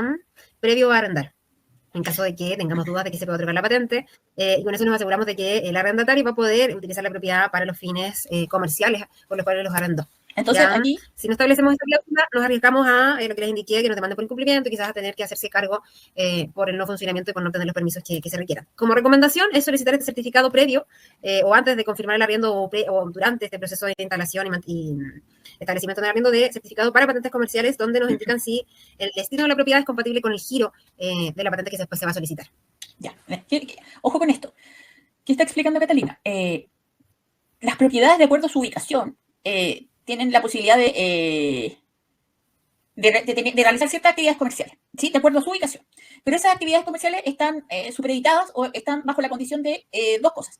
Primero, que permita la actividad, que es la primera, que es la que está comentando Catalina, y segundo, que estructuralmente se cumplan con algunas cosas. Por ejemplo, si yo pongo un local de comida, puede ser que el documento que mencionaba Catalina diga, sí, se pueden poner locales de comida ahí, pero a mí no me dan la autorización porque no he puesto la campana o el extractor de aire que se requiere, ¿se entiende? Entonces, una cosa es que se pueda y otra cosa son requisitos específicos que me permitan realizar la actividad y que el arrendatario tiene que llevar a cabo. Insisto, lo que explica Catalina es, si ella me dice que yo puedo poner una botillería y luego voy a la municipalidad y me dice, imposible que le demos una patente de botillería porque está frente a un colegio, ahí hay un error de ustedes como arrendadores, hay una falta. ¿Por qué? Porque yo le dije a Catalina que este local podía poner una botillería, ¿sí?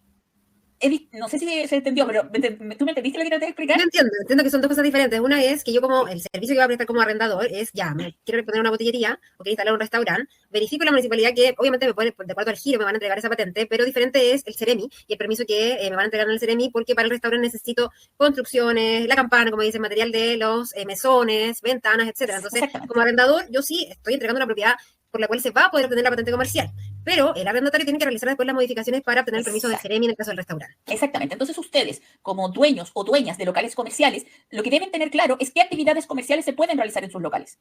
Porque si ustedes se van a comprometer a algo, es que en este momento esa municipalidad va a poder entregar esa patente porque la propiedad, en definitiva, se encuentra en una ubicación que permite ese tipo de actividades comerciales.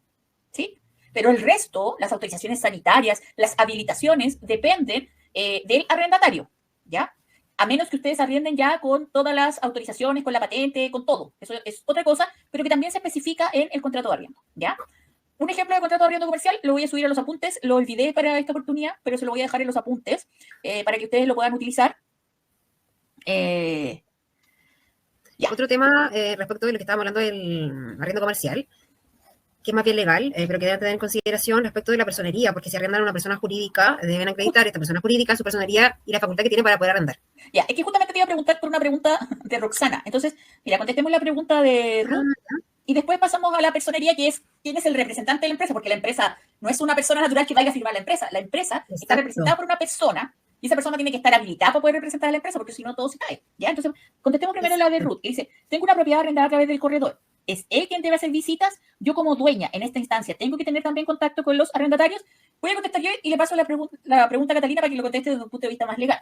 Si usted tiene un corredor, se entiende que ese corredor está haciendo la administración. Como hace la administración, uno suele buscar corredores para que lo represente y uno evitarse el contacto con los arrendatarios y para que también ese corredor realice las visitas a la propiedad. Para eso uno tiene un intermediario, para que te represente en ese tipo de actividades. Si usted no confía en su corredor o corredora, mi recomendación sería que usted intervenga directamente en la visita a la propiedad, en saber quiénes son las personas que están viviendo o quiénes son los arrendatarios. Pero la idea de tener un intermediario, corredor o corredora, es que él o ella realicen esas acciones y que a usted se le informe. Se realizó la visita, la propiedad se encuentra en buen estado, se ha pagado el arriendo puntualmente, servicios básicos pagados puntualmente, etc. Y tú recibir un informe. Ese es el objetivo de tener el intermediario y es por eso que el corredor te cobra la comisión mensual que en teoría te está cobrando. ¿Ya? Catalina, no sé si quieres agregar. No, solo aclarar de que pueden las personas confundirse en cuanto a la administración y la gestión de arriendo, porque si mi propiedad yo la publico y la arriendo a través de un corredor, que es el intermediario, si no establezco un contrato de administración, el hecho de que la propiedad la haya arrendado a través de un corredor no faculta para después yo exigir al corredor que continúe con la administración y que él sea quien vaya a visitar la propiedad. Como solamente aclarar ese tema de que existe el corretaje por el arriendo y la administración de arriendos, entonces no confundir de que por el hecho de que yo arrendé mi propiedad por intermediación de un corredor, después le pueda exigir sin haber firmado una administración de arriendos que vaya a ir a visitar la propiedad. Solo eso, que no se confundan en respecto de cuáles son las facultades que le entrega el corredor de propiedades. Si fue solo arrendar o aparte también se firmó por la administración. Y en este caso sería el corredor que tiene que ir a ver la propiedad e informar al dueño del estado en que se encuentra la propiedad. Sí, eso es muy importante. Y ahora pasamos a la pregunta de Roxana, que tiene que ver con lo que tú indicabas de la personería. Porque dice, Roxana pregunta, ¿es más conveniente en el arriendo comercial arrendarlo a la persona natural o a la empresa? Entonces, Cata, si me permites, primero lo contesto desde el punto de vista de la evaluación financiera, ¿ya? Y después Catalina lo contesta desde el punto de vista legal. ¿Por qué digo desde la evaluación financiera? Porque si yo le voy a arrendar un local comercial a Ripley, efectivamente me conviene más arrendarlo a Ripley, porque es una empresa que tiene historia, va a tener su informe comercial, etcétera. Pero si es una empresa que no tiene ninguna historia comercial, no tiene ninguna historia financiera, porque recién está partiendo, es un emprendimiento, entonces voy a poner un local de sushi, ya me dio hambre, entonces voy a poner solo ejemplos de comida probablemente. Voy a poner un local de sushi y armé mi empresa, pero esa empresa no tiene ningún registro, ningún crédito, ninguna entrada de dinero. Lo aconsejable sería hacer el arriendo a nombre de la persona natural para poder cobrar a esa persona natural o para poder iniciar alguna acción de presión para recuperar la propiedad o para que te paguen el arriendo. Porque si es una empresa que no tiene historia en términos financieros, yo no le haría el contrato a nombre de la empresa, ¿ya? Esa es la recomendación desde el punto de vista de la operación, Roxana. Ahora, Catalina lo va a complementar lo que acabo de decir también con el tema de la personería y también va a complementar lo que yo acabo de decir, que es un poco lo mismo. Mira, desde el punto de vista legal, si yo quiero solicitar permisos, por ejemplo, en un restaurante, y voy a crear una marca o una empresa, lo recomendable sería que fuera como persona jurídica, como persona, como empresa. En este caso, sin importar el tema comercial, como dice Carola, de la persona natural o jurídica, en este caso, en el contrato de arriendo se recomienda, y va a ser necesario más bien, que se contrate como empresa, ya que para solicitar la patente, para solicitar los permisos, lo voy a y lo debo hacer como empresa.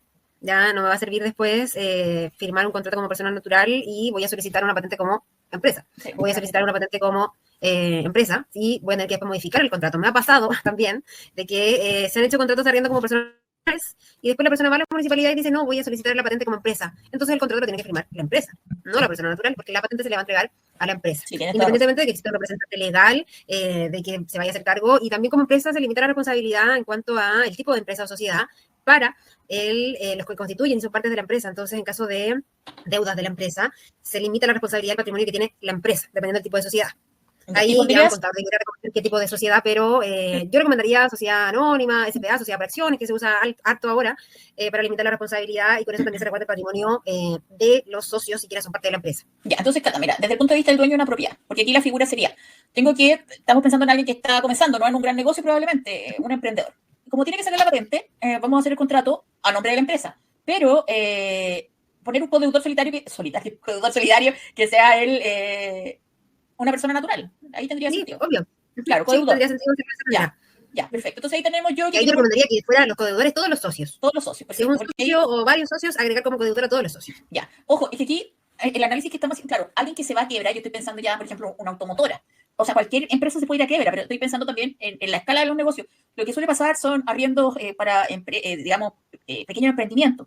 Pero la solución sería poner un codeudor solidario que serían, como dice Catalina, los socios de la empresa. Claro, si tú tienes un local comercial más grande y la empresa se va a quiebra, el proceso de quiebra también es un proceso que está, digamos, claramente establecido. Y si me quedan debiendo el arriendo, yo paso a ser parte de los acreedores de esa empresa que se fue a quiebra. Y como soy parte de los acreedores, tengo un espacio o un lugar en la fila de acreedores y con la liquidación de esa empresa, en algún minuto, de acuerdo a no me acuerdo cómo se dice legalmente, pero de acuerdo al orden, porque primero van los trabajadores. El orden de prelación. El orden de prelación, en teoría, me van a pagar, pero diría yo que... pero en este caso, si ahí se va a quiebrar, no pensemos en que nos van a pagar, lo que nos interesa es que nos devuelvan la propiedad. Sí, absolutamente. Sí, lo mismo iba a rescatar. Sí, nos recordamos de que nos van a pagar, pero no me han entregado la propiedad, entonces yo acelero el procedimiento para recuperar mi propiedad y después veo cómo me van a pagar.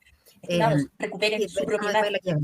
Recuperen su propiedad. El objetivo es recuperar la propiedad. Si tú tienes la propiedad, la puedes poner en arriendo de nuevo. Si tú te enfocas en recuperar lo que te deben, probablemente quedes con una propiedad tomada y con la deuda que va a ir aumentando, sin la posibilidad de tú poner tu propiedad de nuevo en el mercado. Entonces, y con una propiedad que puedes recibir después de un año desmantelada. También. Entonces, entre antes yo pueda recuperar mi propiedad, mejor. Y aquí la última pregunta, que es de Rosa, que me parece súper interesante, porque dice: cuando hay algún incendio o cualquier situación ajena al arrendatario, un desastre natural, lo que pasó con los temporales de hace 2 semanas atrás, en el caso de arriendo comercial o arriendo habitacional, ¿qué pasa con el arrendatario? Por ejemplo, producto del temporal, un incendio. Insisto que no es responsabilidad del arrendatario ni del arrendador. ¿Qué pasa ahí con el pago del arriendo? ¿Hay algo que diga que como se quemó la casa o ya no está habilitada? Bueno, habría que, mira, por lo general, en mis contratos, los que yo realizo, especifico, les voy a leer la cláusula textual de los perjuicios. El arrendador no responderá en caso alguno por robos que pueda ocurrir en la propiedad o por perjuicios que pueda sufrir el arrendatario en caso de incendio, inundaciones, efectos de humedad o calor, y otros hechos de análoga naturaleza.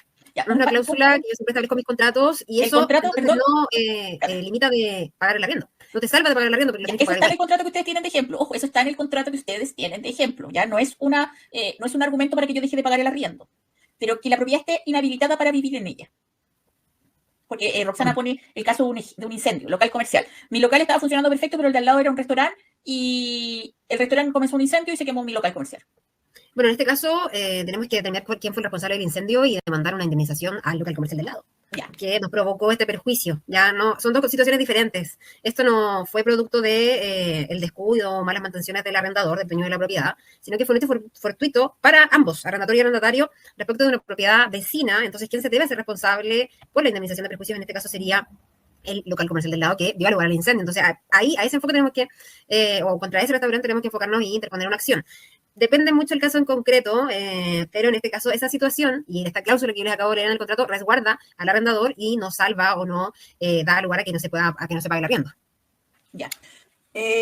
Sí, mi duda es si la propiedad queda inhabilitada y no es responsabilidad del arrendador o el arrendatario. Yo como arrendatario, si ya no puedo usar el local, ¿tengo que seguir pagando el arriendo? Estoy pensando en voz alta. No, a ver, aquí, ojo, es muy importante también que claro que estamos teorizando. Es cuestionable. De hecho, en pandemia muchos arrendadores daban esa opción a sus arrendatarios de, no sé, mesas de gracia, porque sabían que no las iban a utilizar, pero no hay una exigencia en sí de que se salve de pagar el arriendo.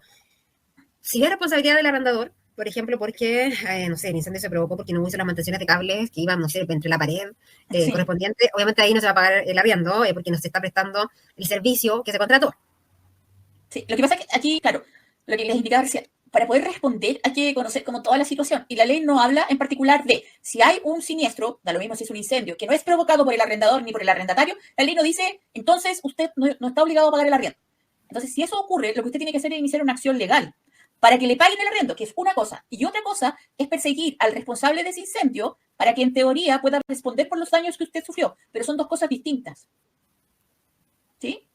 Claro, porque Rosa dice que los arrendatarios no quieren seguir pagando. Y si no pagan, lo que correspondería ahí sería iniciar un juicio por no pago del arriendo.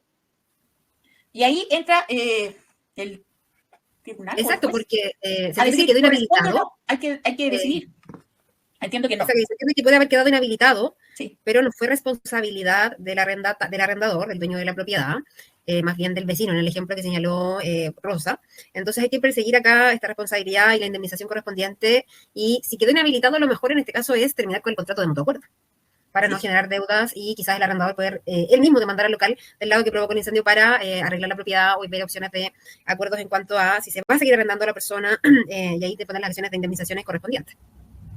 Sí, efectivamente. Entonces, claro, nos gustaría decir, mira, el artículo 15 de la ley de arriendo establece claramente. No es así. Entonces, en el caso de ese tipo de situaciones, lo que corresponde que, en este caso, un tercero decida en función de los elementos que se entregan como prueba. Y de acuerdo al marco legal, a la jurisprudencia, es que va a tomar una decisión si corresponde o no.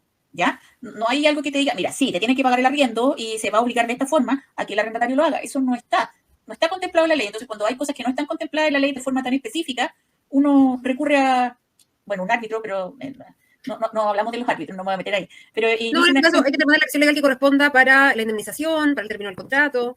Y en el caso de los incendios hay que determinar quién es el culpable, porque quizás hasta la empresa de energía eléctrica es la culpable y es quien tiene que indemnizar. Ya, Jessica pregunta, en el caso de los arriendos comerciales, ¿es conveniente tener un seguro por la propiedad y el arrendatario tenga otro por el local? Bueno, nosotros hablamos de los seguros y decíamos que es recomendable tener un seguro siempre, en cualquier propiedad que usted tenga, habitacional o comercial, tener un seguro que proteja a la propiedad. No me refiero necesariamente a un seguro de pago del arriendo, sino que proteja a la propiedad. Y también considerando el área de desarrollo del local comercial, el giro, la actividad que tenga, que el local cuente con un seguro por los daños que pueda generar al local o a terceros. Lo pondría como cláusula del contrato de arriendo, dependiendo de la actividad que realice el local comercial. Esa es mi respuesta, Catalina. No, se me viene a la cabeza el tema de los seguros de incendio y la copropiedad inmobiliaria, en los cuales se obliga, a los copropietarios a contratar este seguro de incendio y si es que no se contrata por parte de la comunidad o la administración y después se cobra los gastos comunes al copropietario. Entonces, siempre es recomendable tener un seguro, como indica Carola, independientemente de si es un arriendo comercial o habitacional, es para resguardo de la propiedad en sí. Sí, efectivamente. Estimados, nos dimos break. Yo me pasé, ya son las 9 o 5 para las 9. Entonces, me gustaría saber si hay alguna otra pregunta pendiente, algo que pudiésemos responder ahora. Mientras la escriben, me gustaría recordarles que envié un correo en donde les entregaba esta opción de participar en el curso de arriendo diario de forma gratuita. Entonces, por favor, los que me enviaron el correo diciendo que se iban a participar, me enviaron correo, pero el resto, que no lo ha revisado, y si van a participar del curso, por favor, escriban y manden sus datos a matrículas@learningchile.cl, ¿ya? Ahí está el correo electrónico para que lo anoten. Yo envié un correo electrónico en donde decía que les regalaba a todos los participantes de este curso la participación absolutamente gratis del curso de arriendo diario que comienza el 3 de septiembre, ¿ya? Entonces, envíen por favor sus datos a matrículas@learningchile.cl. Los que me contestaron, yo ya envié sus datos, pero es mejor que envíen sus datos a matrículas@learningchile.cl, ¿ya? No, a ver, una cosa es la publicidad que hayan recibido. Yo la semana pasada, como no pudimos realizar la clase, porque la última clase me gusta estar acompañada de un abogado, una abogada, yo les envié un correo que en compensación al cambio de la clase, se les entregaba a ustedes la oportunidad de participar de forma 100% gratuita en el curso que comienza el 3 de septiembre, y solo de ese curso, independientemente de la publicidad que ustedes hayan recibido. Yo envié un correo, que algunos de ustedes ya lo contestaron, y tienen que enviar sus datos a matrículas@learningchile.cl. Los que ya se inscribieron, el ofrecimiento era que en compensación por no haber realizado la clase la semana pasada, yo les regalaba una beca del 100% para que participen en el curso que comienza el 3 de septiembre, que es de arriendo diario, gestión de arriendo diario. ¿Ya? Ese es el ofrecimiento y lo pueden buscar en el correo, porque la semana pasada envié un correo a todos ustedes con esa información. Varias de ustedes ya me contestaron. Recuerden que las clases de nuestros cursos, cualquiera sean, siempre están grabadas en su plataforma de alumnos de forma indefinida. Ustedes tienen acceso a las clases de todos los cursos en los que han participado de forma indefinida. Solo deben ingresar a www.learninggroup.cl/en vivo, ingresan su root, ¿ya? Y van a tener ahí las grabaciones de sus cursos. Las clases siempre quedan en forma indefinida, ¿ya? Entonces, si no hay más preguntas, Catalina, no sé si tienes algo que agregar, algo que se nos pasó, algo así. No, todo bien. De hecho, más bien había buscado un poco de jurisprudencia respecto al nuevo procedimiento monitorio. Les voy a compartir los números de rol en el chat, donde ustedes pueden ver la estructura de la demanda, lo que resuelve el tribunal y el plazo que se demora en dar lugar al lanzamiento, que no son efectivamente los 10 días, que ya, como les indiqué, son aproximadamente 2 meses, 4 meses, es mucho menor al procedimiento anterior. Y respecto de las cláusulas del contrato, lo que indiqué respecto del contrato comercial, responsabilidad, personería, lo demás que está en el contrato, entiendo, revisaron todo bien. Entonces voy a compartir en el chat unos rol de causa para que ustedes puedan ver cómo es en este procedimiento. Siempre van a necesitar el patrocinio de un abogado, pero se pueden interiorizar un poco respecto de cómo es la demanda, qué documentos acompañan, que es el contrato de arriendo. Importante que exista un contrato de arriendo, certificado de dominio vigente, por lo general, y con eso ya se puede dar lugar a esta acción de procedimiento monitorio en el cobro de rentas y restitución del inmueble. Recuerda que los contratos habitacional y comercial van a estar disponibles en su plataforma de alumnos, y como me lo había solicitado algunos de ustedes, va a quedar un archivo con todas las presentaciones de las clases, ¿ya? Y ahí Catalina está compartiendo los roles para que ustedes puedan revisar a través de la página del Poder Judicial. ¿Puedo copiar el enlace también de la plataforma donde deben revisar? Justo te iba a decir eso. Es Oficina Judicial Virtual. Ustedes ingresan con los datos que yo les voy a ir copiando. Entonces ustedes ingresan a la página del Poder Judicial y con esa información pueden revisar, el proceso de restitución anticipada o solicitud de pago de rentas con este procedimiento monitorio que ingresó, esta modificación que se hizo a la ley de arriendo a través de la ley de Devuélveme la casa, o Devuélveme mi casa, perdón. Sí, ley Devuélveme mi casa, pero es por la restitución de las propiedades y en realidad se inicia como requerimiento de pago, que es lo que se busca, pero termina por lo general con la restitución de las propiedades y después se continúa con el tema de... Exactamente. Ahí tienen ustedes los datos para que puedan ingresar y buscar. Yo siempre recomiendo que siempre tengamos un abogado o abogada que nos pueda estar asesorando, al cual realizarle consultas, que te pueda decir, comienza ahora con una negociación, iniciemos la acción legal. Eso es muy importante. Contador, tributario, abogado, abogada, siempre es el mejor par cuando uno está iniciando un negocio, cuando tú tienes una inversión inmobiliaria, ¿ya? Eso es muy importante. A ver, Roxana dice, los corredores deben declarar si uno es administrador de un bien raíz. Me imagino que su pregunta tiene que ver con declarar mis ingresos, servicio de impuesto interno. Bueno, respuesta general es que todos quienes tenemos un ingreso y no es a través de un contrato y no hay una liquidación de sueldo, todos los ingresos se tienen que declarar porque yo voy a dar boleta o factura. Pero no sé a qué se refiere con declarar. Si yo sé que, si Catalina, no entiendo muy bien la pregunta, Roxana, entonces si usted me la puede aclarar o si quiere me envía como la pregunta más completa a mi correo electrónico. cursos@learningchile.cl y ahí le puedo responder, porque si yo tengo un ingreso, todos los ingresos de administración, de venta, comisión de arriendo, todos los tengo que declarar. El tema es cómo los declaro, a través de una boleta, a través de una factura, lo estoy haciendo como persona natural o como persona jurídica. Entonces, para eso, ahí necesito un poquito más de información para poder contestar, ¿ya? Bueno, aprovecho de darle las gracias a Catalina, que nos acompañó hoy día y fue súper amable al responder todas las dudas. Una de las cosas que buscamos con esta última clase es que ustedes también escuchen de voz de una abogada, de un abogado, abogada en este caso, de lo importante que es ejercer las acciones que ustedes van a poner en el contrato de arriendo. Que si bien el contrato de arriendo es importante, lo ideal sería no tener que llegar a usarlo con respecto a desalojar, iniciar un juicio por no pago del arriendo, y que puedan entrar a tomar acción de forma oportuna. Creo que eso es lo más importante. Tomen acción en forma oportuna. Mientras más esperan, más aumenta la deuda y más tiempo tienen también su propiedad retenida. Y finalmente, lo más complejo de todo es recuperar la propiedad, porque cobrar lo que se te debe en el caso del arriendo es un poco más complejo. Catalina, muchas gracias, te pasaste. Agradecemos tu participación y también la amabilidad que has tenido para contestar a todas las preguntas de los alumnos del curso de arriendo. Así que muchas gracias por la invitación, gracias a cada uno por sus preguntas, que eso va haciendo más o menos el desarrollo de la clase.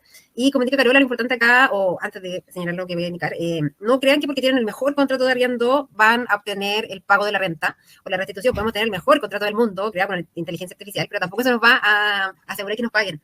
Entonces, lo que establece la ley, lo que se exige de la ley, es tener un buen contrato para interponer acciones de cobro de la renta y acciones para obtener la restitución de la propiedad. Ya nada nos asegura que nos van a pagar, aunque nos entreguen miles de garantías, aunque nos entreguen los cheques, no nos van a asegurar que nos van a pagar. Y por eso lo importante es fijarse las cláusulas esenciales y relevantes en el contrato de arriendo para después, en caso de incumplimiento, poder ejercer las acciones que la ley nos entrega para poder cobrar, requerir en el pago y la restitución de la propiedad. Así que eso fundamentalmente, les dejé los números de rol para que ustedes se puedan interiorizar con este procedimiento. Aparecen varias causas con plazos estimados en cuanto a el tiempo que se demora en recuperar la propiedad. En ninguna de las causas se ha pagado. Entonces, como les indiqué, se recupera la propiedad, pero ninguna de las causas se ha pagado y eso ya se continúa con un procedimiento mucho más extenso. Entonces, revisen los números de rol, las causas, van a ver el detalle de qué es lo que se solicita, cuáles son los medios de prueba, y lo que resuelve el tribunal respecto de el requerimiento de pago. Son 2 requerimientos de pago, se notifica, después se debe certificar de que no hubo oposición a esta notificación, se solicita el lanzamiento y ahí, dependiendo del tribunal, se da lugar de inmediato al lanzamiento con la fuerza pública o tenemos que esperar una nueva notificación antes de solicitar el lanzamiento con la fuerza pública. Pero ahí les dejo los ejemplos para que ustedes los puedan revisar y cualquier duda a través de Carola me pueden enviar los correos electrónicos. Sí, yo les dejé ahí mi correo electrónico, cursos@learningchile.cl. Si tienen alguna consulta me pueden escribir, idealmente entregar la mayor cantidad de información posible para poder contestar y no llevarlos a cometer un error, eso es súper importante. Si tienen alguna pregunta para Catalina, igual me escriben a mí y yo se la hago llegar, ¿ya? Les agradezco por haber participado en este curso y de parte de todo el equipo de Learning Club, les agradecemos por confiar en nosotros para capacitarse y aquellos que quieran participar en el curso de arriendo diario, solo tienen que enviar sus datos al correo electrónico matrículas@learningchile.cl, ¿ya? Que estén muy bien, muy buenas noches. Muchas gracias, Catalina, por acompañarnos. Muchas gracias por la invitación y buenas noches, que estén muy bien y que descansen. Muchas gracias, Cata.